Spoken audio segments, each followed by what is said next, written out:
అదే RTV app వార్తల్ని క్షణాల్లో చదివే అవకాశం ఉంటుంది. ఒక న్యూస్ పేపర్, ఒక టెలివిజన్ ఛానల్ మీ చేతుల్లో ఎప్పుడూ ఉంటాయి. ప్రతి కొనుగోళ్లలో కొన్ని ఇబ్బందులు ఉన్నాయి. ఎందుకంటే వాతావరణం కొంచెం తడిగా ఉండటం వల్ల రైతులకి ఈ తేమ పర్సంటేజ్ ఉన్నదానికంటే రావాల్సిన దానికంటే 1-2% అటు ఇటు ఉండటం వల్ల కొన్ని ఇబ్బందులు జరుగుతూ ఉన్నాయి. కొన్ని చోట్ల కంప్లైంట్లు కూడా వస్తూ ఉన్నాయి. ఒకటి ఏంటంటే రైతులు పత్తి అంతా తీసుకొని వచ్చిన తర్వాత తేమ ఎక్కువగా ఉందని చెప్పి వీళ్ళు కొనకపోతే వాళ్ళు మళ్ళీ దాన్ని అన్లోడింగ్ చేసుకొని మళ్ళీ ట్రాన్స్పోర్టేషన్ ఛార్జెస్ తట్టుకోలేక ఇక్కడే మధ్యలో ఎవరో దళారులకి తక్కువ కమ్ముకునేటువంటి పరిస్థితి ఉందని కొన్ని కంప్లైంట్స్ వచ్చినప్పుడు రైతుల మేలు కోరుకునే ప్రభుత్వం కాబట్టి కూటమి ప్రభుత్వం ఒకసారి CCI సెంటర్కి వచ్చి ఈరోజు చూసి ఆ 8-12% ఎలా మెజర్ చేస్తున్నారు వీళ్ళు మాయిశ్చర్ కంటెంట్ని అనేది చెక్ చేసినప్పుడు ఇప్పుడు 4 శాంపిల్స్ తీసుకుంటే 3లో 12% వచ్చింది, ఒక దాంట్లో 15 వచ్చింది. అది ఎక్కడ లోపల ఎక్కడో ఉంటే ఇప్పుడు పైన వీళ్ళంతా పైన కవర్ పెట్టేసి కవర్ చేసుకొని వచ్చినప్పుడు ఆటోమేటిక్గా కొద్ది గొప్ప తేమ శాతం పెరిగే అవకాశం ఉంది. దాన్ని ప్రాపర్గా మెజర్ చేసి రైతులకు ఇబ్బంది లేకుండా చేయటం ఒకటి. రెండోది ఇట్లాంటి ఏమైనా కంప్లైంట్స్ ఉంటే కంప్లైంట్ బాక్స్ పెట్టమన్నాం జాయింట్ కలెక్టర్ గారిని. అదేవిధంగా టోల్ ఫ్రీ నెంబర్ ఒకటి పెట్టమన్నాం.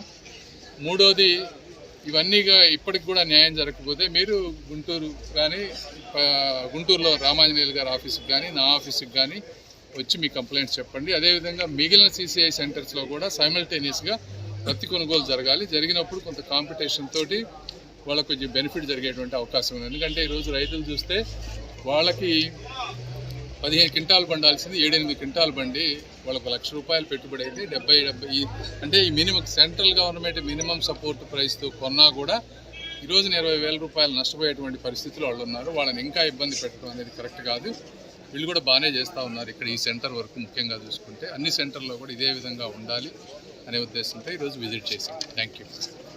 ఫర్టిలైజర్ షాపుల్లో ఒక్కొక్క బలం కట్ట ₹100 ఎక్కువ చేసి అమ్ముతున్నారు సార్ పచ్చి. అవునా? బిల్లు ఇవ్వట్లేదు సార్ వాళ్ళు, బిల్లు ఇవ్వట్లేదు. చెప్పావు విత్తనాలు ఫర్టిలైజర్స్. నేను నిన్న కూడా ఒకసారి విజిలెన్స్ వాళ్ళతో మాట్లాడి మేమిద్దరం మళ్ళీ వస్తాం, తిరుగుతాం, మళ్ళీ ఇంకొకసారి చెప్తా ఉన్నాను ఫర్టిలైజర్ షాపుల వాళ్ళకి కానీ ఇంకోళ్ళకి కానీ దయచేసి మీరు రైతులను దోచుకోవద్దు. తర్వాత మీ లైసెన్సులు క్యాన్సిల్ అయితే మళ్ళీ మమ్మల్ని మీరు తిట్టుకున్నా ఉపయోగం ఉండదు. దయచేసి రైతుల జోలికి మాత్రమే. రైతుల విషయం అంటే మేము రైతు బిడ్డలుగా చాలా సెన్సిటివ్గా ఫీల్ అవుతాం. ఎవరైనా సరే దయచేసి చేయొద్దు. 1-2 సార్లు రిక్వెస్ట్ చేస్తాము. గ్రోమోర్ సంస్థల్లో ఒక రైతు ఒక మందు కట్ట కొనాలంటే వాళ్ళ దగ్గర ఉన్న ప్రోడక్ట్ ఇంకోటి కొంటేనే మేము ఇది ఇస్తామని చెప్పి షరతులు పెడుతున్నారు సార్. దాన్ని ఎలా చేయాలి? తప్పకుండా మాట్లాడతానమ్మా, అన్నీ 1 by 1. నేను దాని విషయం మీద రాలేదు. నేను కొంచెం స్టడీ చేసిన తర్వాత నెక్స్ట్ వీక్ పెట్టుకుంటాను. నేను వచ్చినప్పుడు వాటి మీద నేను మాట్లాడతాను. ఓకే, మీరు మాట్లాడండి. మరిన్ని వీడియోస్ కోసం ఛానల్ ని సబ్స్క్రైబ్ చేయండి. లేటెస్ట్ అప్డేట్స్ కోసం వాట్సాప్ ఛానల్ ని ఫాలో అవ్వండి. ఆ లింక్ డిస్క్రిప్షన్ లో ఉంది.